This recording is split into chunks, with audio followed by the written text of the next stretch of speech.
SBI foundation जो समाज के विकास के लिए कुछ करने को प्रतिबद्ध है।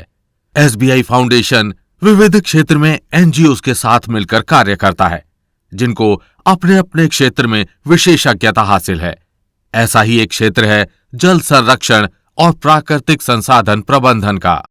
एग्रीकल्चर और इरिगेशन सेक्टर लगभग 80% पानी की खपत करता है। अत्यधिक खपत होने के बावजूद कृषि क्षेत्र सिंचाई में इसके जल संरक्षण की अपार संभावना है।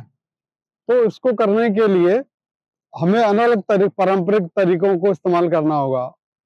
सस्टेनेबल डेवलपमेंट गोल के अनुसार 2030 तक सभी को यूनिवर्सल और इक्विटेबल पानी की पहुंच बनाने के लिए और साथ साथ हमें जल संरक्षण के तरीकों पे भी बढ़ावा देना होगा।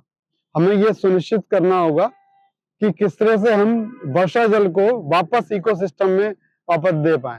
अखिल भारतीय संस्था के कुछ लोग आए थे जिन्होंने हमें समझाया कि वर्षा के पानी का हम किस तरह इस्तेमाल कर सकते हैं, जमीन का लेवल करके और जोड़ के जो आसपास जो जमीन उसको लेवल करके उसको पानी को सिक्योर कर सकते हैं। जो पहली जमीन ऊबड़ खाबड़ थी उसका लेवल करके हमने उसको उपजाऊ बनाया। अब फसल भी अच्छी हो रही है। समुदाय के पास कृषि भूमि है जिसके माध्यम से वर्षा का पानी बहता है, जिससे ये ऊबड़ खाबड़ हो जाती है और उत्पादकता 25 से 30% कम हो जाती है।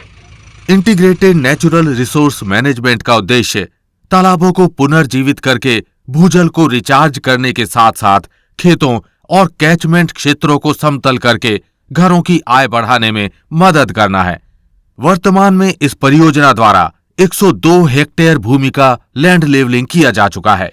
हमने समुदाय की भूमि और तालाबों की पहचान करके 5 गांवों में समुदाय आधारित समूह बनाए। समुदायों की आय का मुख्य स्रोत जो कि खेतीबाड़ी और पशुपालन है, उनको जब पहचानने की कोशिश की तो पाया गया कि उनके बहुत से परिवार ऐसे हैं जिनकी जमीन उबड़ खाबड़ पड़ी है।